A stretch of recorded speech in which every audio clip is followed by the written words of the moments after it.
Ça m'a endurci, mais j'ai entendu, je vous promets que c'est vrai, hein, sur la route de Saint-Geniès-Bellevue, Launaguet à Toulouse, de l'Union à Launaguet. Bonjour.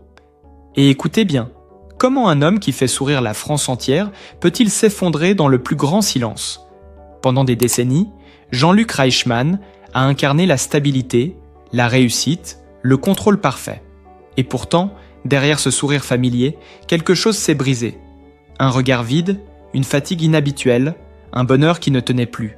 Aujourd'hui, il accepte enfin de lever le voile sur cette vérité cachée, bien plus douloureuse qu'un simple scandale, et sur son divorce avec Nathalie Lecoultre. À 65 ans, Jean-Luc Reichmann revient sur son divorce cauchemardesque avec Nathalie Lecoultre. À l'apogée de sa carrière, Jean-Luc Reichmann incarne la confiance assumée, jusqu'à montrer à l'antenne sa tache de vin longtemps cachée. À ses côtés, Nathalie Lecoultre, une famille recomposée de 6 enfants. Et pourtant, derrière cette image forte, une fragilité déjà à l'œuvre. Cette image publique, construite sur l'acceptation de soi et la réussite familiale, rassure la France entière.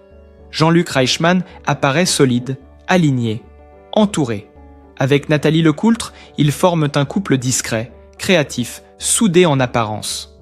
Mais derrière les plateaux, les tournages des télésourires maîtrisés, l'équilibre repose déjà sur des silences, des concessions invisibles et une tension que personne ne veut encore nommer. Mais à quel moment précis, une histoire que tout le monde croyait solide, commence-t-elle à se fissurer sans faire de bruit ?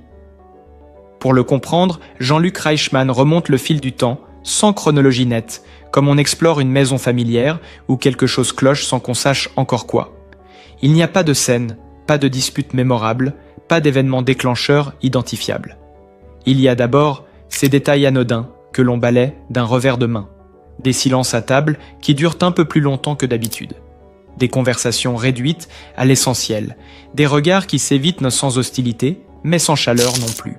Il se souvient de ces soirées où chacun semblait ailleurs, physiquement présent, mais intérieurement distant. Nathalie Lecoultre s'absente davantage, évoque des contraintes professionnelles floues, des rendez-vous tardifs, des urgences créatives. Rien d'inquiétant en apparence. Après tout, ils travaillent ensemble depuis des années. Ils connaissent la pression, les rythmes décalés, la fatigue accumulée. Jean-Luc rationalise. Il se répète que c'est normal, que les couples de longue durée traversent des phases, que l'intimité évolue. Il s'accroche à cette idée avec une discipline presque rassurante. Pourtant, quelque chose s'installe lentement, presque imperceptiblement.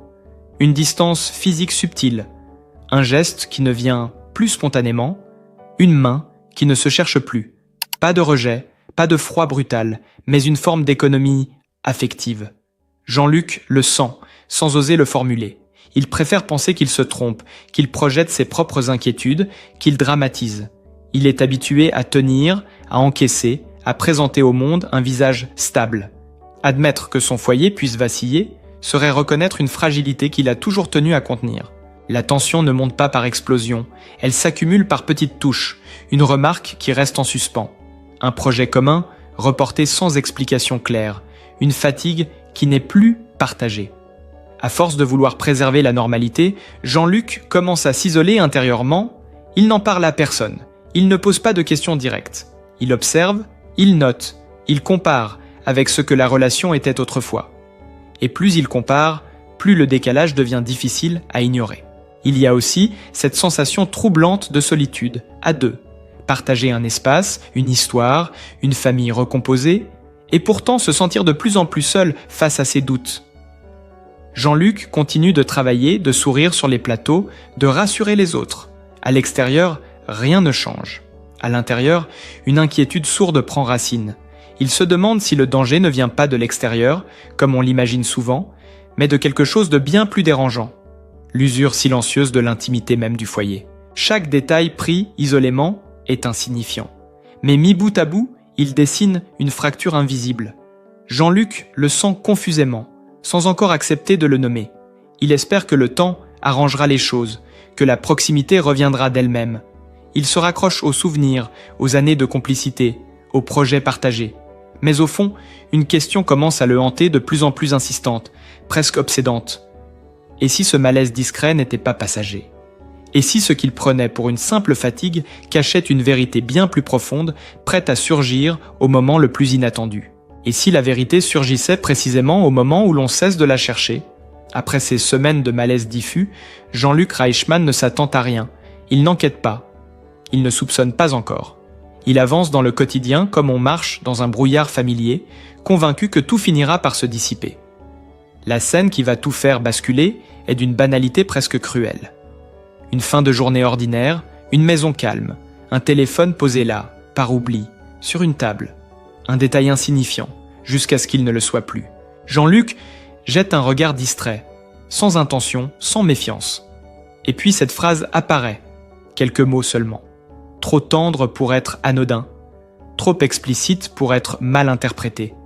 Son esprit refuse d'abord d'enregistrer ce qu'il voit. Il relit, lentement, une fois, deux fois. Le doute s'installe, vertigineux. Il cherche une explication rationnelle, une coïncidence, une erreur, peut-être un collègue, un ami, un malentendu. Il s'accroche à cette possibilité avec l'énergie de celui qui ne veut pas tomber. Mais en quelques secondes, le doute se transforme en certitude insoutenable. D'autres messages s'enchaînent malgré lui. Des phrases qui parlent d'attente, de manque, de souvenirs partagés. Ce qu'il découvre ne relève plus de l'imagination.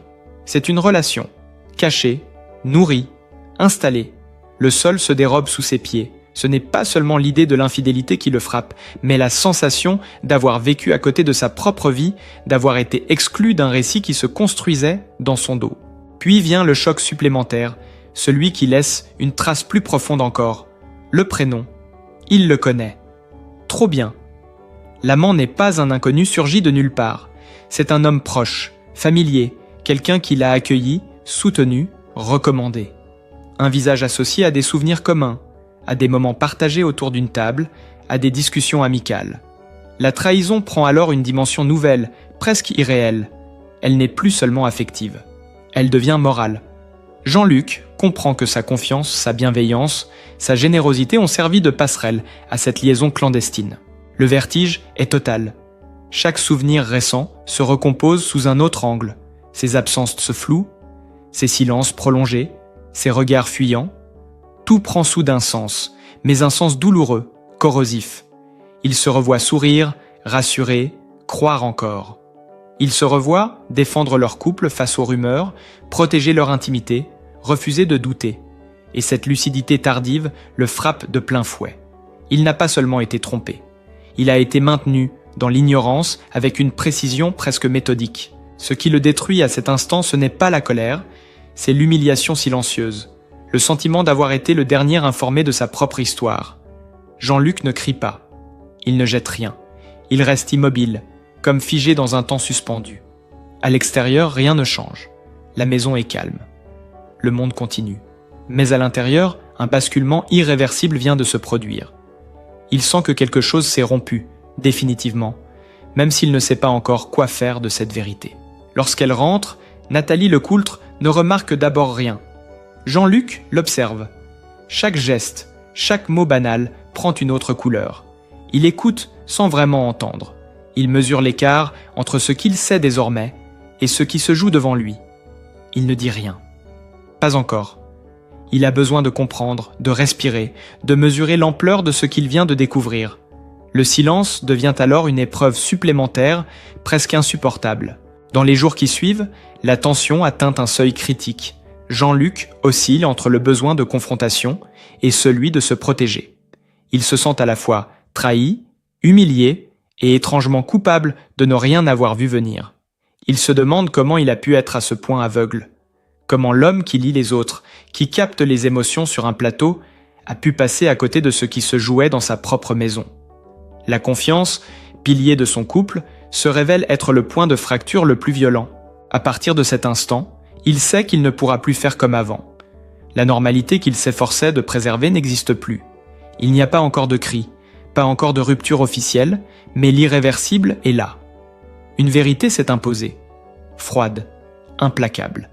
Et dans ce silence chargé, une décision commence à mûrir, encore confuse, encore douloureuse, mais déjà inévitable. Parce qu'après cette découverte, continuer à faire semblant ne serait plus une preuve d'amour, mais une négation de soi. Et Jean-Luc le sent au plus profond de lui. Plus rien ne sera jamais comme avant. Il y a des moments où le silence devient une préparation. Après la découverte, Jean-Luc Reichmann ne réagit pas tout de suite. Il observe, il attend, il rassemble. Chaque jour qui passe alourdit un peu plus l'air de la maison. Il ne s'agit pas de vengeance, ni même de colère explosive. Il s'agit d'un besoin viscéral de vérité, d'un face-à-face devenu inévitable. La confrontation ne sera pas improvisée. Elle mûrit dans le silence, dans les nuits sans sommeil, dans les pensées qui tournent en boucle. Le soir venu, tout est étrangement calme. Pas de mise en scène, pas de tension apparente. Ils sont seuls, enfin. Jean-Luc a posé devant lui une enveloppe. À l'intérieur, des preuves qu'il n'aurait jamais imaginé devoir réunir un jour. Des messages imprimés, des photos, des dates précises, des fragments de vie parallèles, soigneusement dissimulés. Lorsque Nathalie Lecoultre entre dans la pièce, elle sent immédiatement que quelque chose a changé. Ce n'est pas une colère visible. C'est plus glacial que cela. Une absence de chaleur, un regard qui ne cherche plus à comprendre, mais à constater. Jean-Luc ne tourne pas autour du sujet. Il ne crie pas. Il ne reproche rien. Il pose simplement l'enveloppe sur la table, lentement, comme on dépose un objet fragile. Puis il prononce cette phrase courte, définitive, presque murmurée. « Je sais tout ». Ces 3 mots suffisent. Ils couplent les Handsuppler. Ils suspendent le temps. Nathalie reste figée. Elle tente d'abord de nier, de minimiser, de chercher une issue. Mais Jean-Luc ouvre l'enveloppe. Il étale les preuves, une à une, sans trembler. Les photos, les messages, les rendez-vous, les lieux. Tout est là. Il n'y a plus rien à contester. Le masque tombe. Nathalie s'effondre. Les larmes arrivent, incontrôlables. Les aveux suivent, désordonnés, chargés de fatigue et de culpabilité. Elle parle du vide, du sentiment d'éloignement, de ces années où elle s'est sentie moins femme que partenaire fonctionnel. Elle évoque la tension retrouvée ailleurs, la sensation d'exister de nouveau. Mais Jean-Luc n'entend plus vraiment les mots. Il regarde cette femme qu'il pensait connaître intimement, et il réalise qu'avec une violence sourde qu'il a vécue avec une étrangère. Ce qui le frappe le plus n'est pas seulement l'infidélité, c'est l'illusion. L'illusion d'un couple solide, d'une transparence partagée, d'un projet commun, aligné. Il comprend qu'il n'a pas seulement été trompé, mais maintenu dans une réalité tronquée. Qu'une partie essentielle de sa vie lui a échappé sans qu'il ne s'en rende compte. Tous les souvenirs récents se fissurent. Les sourires, les gestes tendres, les promesses, tout devient suspect. Était-ce déjà faux? Était-ce déjà ailleurs? Il n'élève toujours pas la voix. Cette retenue rend la scène encore plus lourde. Il n'y a pas de règlement de compte brut spectaculaire, mais une prise de conscience brutale. Jean-Luc sent quelque chose mourir en lui. Pas seulement le couple, mais l'identité qu'il incarnait. Celle de l'homme rassurant, du mari solide, du pilier familial inébranlable. Cette image s'effondre dans un silence glaçant. Il comprend qu'il ne pourra jamais revenir à l'avant, que même si le couple devait continuer, il serait désormais bâti sur des ruines. Dans ce face-à-face, il n'y a ni gagnant ni perdant. Seulement 2 êtres confrontés à une vérité trop longtemps évitée.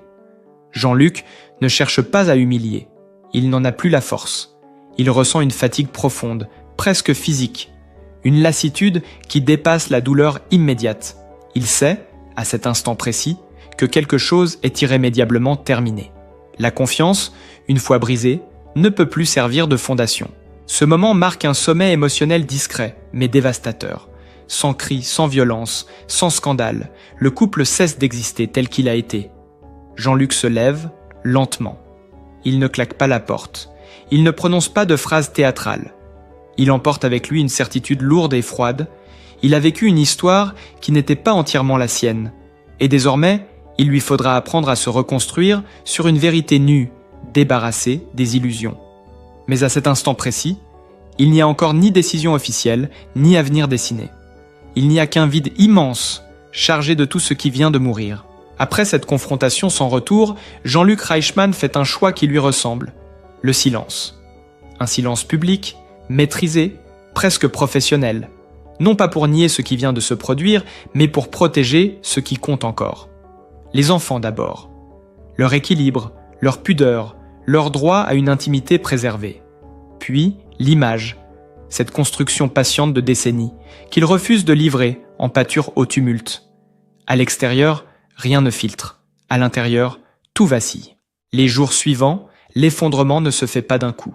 Il s'installe, méthodique. Les nuits deviennent fragmentées, hachées par des réveils en sursaut. Le sommeil fuit, remplacé par des boucles de pensée qui reviennent toujours au même point. Les images s'imposent malgré lui, les phrases lues, les dates, les lieux. La honte s'invite sans prévenir, sournoise, injuste. Honte d'avoir cru, honte de ne pas avoir vu, honte d'être devenu l'homme à qui l'on a menti. Il se surprend à douter de ses propres perceptions, de son jugement, de ce qu'il croyait solide en lui. Il s'isole sans le vouloir. Les messages restent sans réponse, les invitations sont repoussées.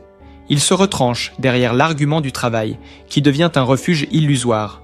Les plateaux, les répétitions, les horaires serrés lui offrent une distraction temporaire, une anesthésie. Devant les caméras, le sourire tient encore. Il sait faire. Il a appris. La voix est posée, le regard maîtrisé. À l'écran, rien ne trahit la tempête. Mais dès que les projecteurs s'éteignent, le corps lâche un peu plus. La douleur devient physique, diffuse, impossible à ignorer.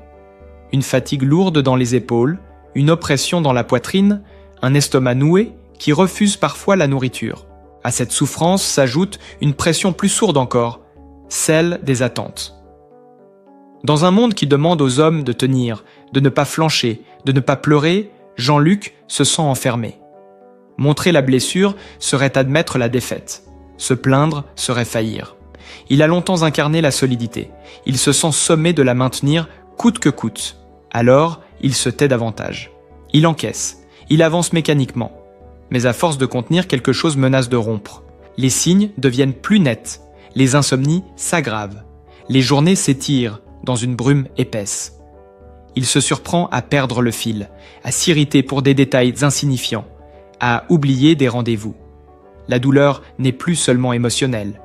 Elle envahit le corps, réclame d'être entendue. C'est à ce moment-là qu'une première main se tend. Un proche, discret, présent sans questions intrusives. Une présence qui n'exige rien, qui écoute sans juger. Jean-Luc parle peu, d'abord, des phrases courtes, des silences, puis les mots finissent par sortir. Maladroits, lourds, mais nécessaires. Cette première parole ouvre une brèche. Elle ne guérit pas, mais elle soulage. Elle lui fait comprendre que garder tout pour soi est une impasse. Que le silence, s'il protège un temps, finit par détruire. La décision de consulter un professionnel ne vient pas immédiatement. Elle mûrit lentement, comme tout chez lui. Il hésite, recule, puis accepte. Dans ce cabinet sans caméra, sans attente, il peut enfin déposer ce qu'il porte. Il met des mots sur la trahison, sur la peur d'être ridicule, sur l'effondrement de l'image qu'il avait de lui-même. L'acceptation est lente, parfois douloureuse. Dire la souffrance ne la fait pas disparaître, mais elle l'empêche de se transformer en poison. Il comprend que demander de l'aide n'est pas une faiblesse, mais une nécessité. Qu'affronter la chute ne signifie pas disparaître, mais apprendre à tomber, sans se briser entièrement. Peu à peu, il distingue ce qui lui appartient de ce qui ne lui appartient pas. La trahison n'efface pas sa valeur. La honte n'est pas un verdict. Dans cette traversée, il continue de travailler, mais autrement. Moins comme une fuite, davantage comme un ancrage. Il choisit ses mots, ses silences, ses engagements. Il se donne le droit de ralentir, de refuser, de respirer. La douleur est encore là, vive, insistante. Mais elle n'est plus seule. Elle est accompagnée, reconnue, contenue. Et dans cet espace fragile, une conviction commence à prendre forme. Pour ne pas se détruire, il faudra un jour dire, à sa manière, ce qui a été tu. Pas pour accuser ni pour exposer, mais pour reprendre la maîtrise de son propre récit. Ce jour-là n'est pas encore venu. Pour l'instant, il apprend à tenir debout, autrement, avec ses failles visibles et la certitude nouvelle que le silence absolu n'est plus une option. Et dans ce lent apprentissage, Jean-Luc Reichmann découvre une chose qu'il n'avait jamais vraiment expérimentée, l'après. L'après le choc, l'après la façade, l'après le rôle. Les journées prennent une autre texture, plus lourde parfois, plus silencieuse surtout. Il réalise que le plus difficile n'est pas de continuer à travailler ou de sourire en public, mais de rentrer chez lui et d'affronter l'espace laissé vide. Chaque pièce devient un rappel, chaque objet, un fragment d'une vie qu'il croyait partager. Il avance à pas mesurés. Certains jours, il croit aller mieux. D'autres, une simple chanson, une image anodine, un mot entendu par hasard suffisent à rouvrir la plaie. La douleur n'obéit à aucun calendrier. Elle surgit quand on baisse la garde. Il apprend à l'accueillir sans la combattre frontalement, à la laisser passer sans la nier. Cette discipline intérieure est nouvelle, exigeante. Elle l'oblige à ralentir, à écouter ce que son corps et son esprit réclament depuis longtemps. Peu à peu, il commence à redéfinir ses priorités. Il passe davantage de temps avec ses enfants, sans chercher à expliquer, sans justifier. Être présent suffit. Il accepte aussi de dire « je ne vais pas bien » à quelques personnes choisies. Ces mots, simples en apparence, lui demandent un courage immense. Il fissure l'armure qu'il a portée si longtemps. Mais à travers ces fissures, quelque chose respire à nouveau. Sur les plateaux, certains remarquent un changement. Moins de distance, plus de gravité dans le regard. Il n'essaie plus d'être irréprochable. Il cherche à être juste. Cette transformation n'est pas encore assumée publiquement, mais elle se devine. Il comprend que l'image parfaite qu'il s'efforçait de maintenir était aussi une prison. Laisser apparaître une faille, même discrètement, devient une forme de liberté. Pourtant, une question revient sans cesse, insistante. Jusqu'où peut-on se reconstruire dans le silence? À quel moment le non-dit cesse-t-il de protéger pour devenir un mensonge envers soi-même? Jean-Luc n'a pas encore la réponse. Il sait seulement qu'un jour, il devra reprendre la parole, non pas pour exposer l'autre, mais pour se libérer lui-même, pour raconter sa vérité avec dignité, sans colère, sans vengeance. Ce jour-là se dessine lentement, à l'horizon de sa réflexion. Pour l'instant, il continue d'avancer dans cette zone intermédiaire entre effondrement et relèvement. Il apprend à habiter ses journées autrement, à accepter que la force puisse coexister avec la fragilité. Et même s'il ne le formule pas encore à voix haute, une certitude commence à s'ancrer en lui. Ce qu'il traverse n'est pas seulement une chute, c'est une transformation. Une transformation douloureuse, silencieuse, mais nécessaire. Et puis vient le moment où la nuit commence à se retirer. Lentement, sans fracas. Jean-Luc Reichmann comprend qu'il ne pourra pas se reconstruire éternellement dans l'ombre, non pas pour régler des comptes, ni pour exposer une douleur devenue intime, mais pour reprendre ce qui lui a échappé le plus longtemps, sa voix. Il décide alors de parler, mais à ses conditions. Pas dans le tumulte des rumeurs, pas dans la logique du scandale. Il choisit le temps long, les mots justes, la retenue. Lorsqu'il accepte enfin de témoigner publiquement, c'est avec une sincérité désarmante. Il ne désigne pas de coupable, il ne cherche ni vengeance ni réhabilitation. Il raconte simplement ce qu'il a traversé. La chute, la honte, la solitude, l'effondrement intérieur. Et pour la première fois, il laisse les larmes apparaître. Non comme un aveu de faiblesse, mais comme une vérité assumée. Ces larmes, longtemps retenues, deviennent une force. Elles transforment le regard que l'on porte sur lui, mais surtout celui qu'il porte sur lui-même. À cet instant, Jean-Luc n'est plus une victime silencieuse. Il est un homme debout, conscient de ses blessures, mais aussi de sa capacité à les traverser. En reprenant la parole, il se réapproprie son récit. Il ne laisse plus les autres parler à sa place. Il affirme que l'on peut être brisé sans être détruit, que l'on peut perdre un amour sans perdre sa dignité. Cette parole libérée marque un tournant. Elle clôt un chapitre et en ouvre un autre, plus exigeant, mais plus juste. La séparation est alors assumée, sans haine ni mise en scène. Les choix concrets suivent, un nouveau lieu de vie, un rythme différent, des priorités réajustées.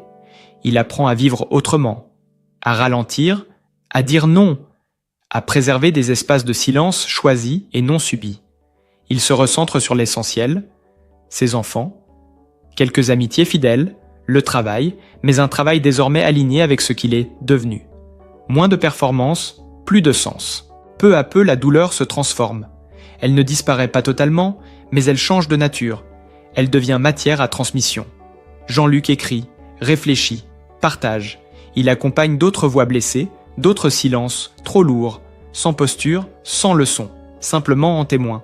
Il découvre que raconter sa chute peut aider d'autres à se relever, que la fragilité assumée ouvre parfois plus de portes que la force affichée. Son histoire dépasse alors largement la sienne. Elle touche à quelque chose d'universel, La trahison peut briser, oui. Mais elle peut aussi révéler nos angles morts, nos dépendances, nos illusions. Le silence protège parfois, c'est vrai. Mais trop souvent, il détruit lentement de l'intérieur. Et dans une société qui valorise le contrôle et la maîtrise, la vulnérabilité devient un acte de courage. Aujourd'hui, Jean-Luc Reichmann avance autrement, plus conscient, plus ancré. Sa vie n'est plus un modèle parfait, mais une trajectoire humaine faite de lumière et d'ombre. Il ne prétend pas avoir toutes les réponses. Il sait seulement que tomber n'a pas été la fin. Cela a été le début d'une autre vérité. Une vérité moins confortable, mais plus authentique. Et nous, face à nos propres silences, à nos chutes, à nos blessures cachées, que ferions-nous? Continuer à tenir, coûte que coûte, ou accepter de tomber pour mieux nous relever? Si cette histoire vous a touché, si elle a résonné avec votre propre parcours, n'hésitez pas à laisser un commentaire. Votre expérience compte. Pensez à liker cette vidéo, à vous abonner à la chaîne et à la partager autour de vous. Parce que derrière chaque visage familier, il y a une histoire. Et parfois, elle nous ressemble plus que nous ne l'imaginons.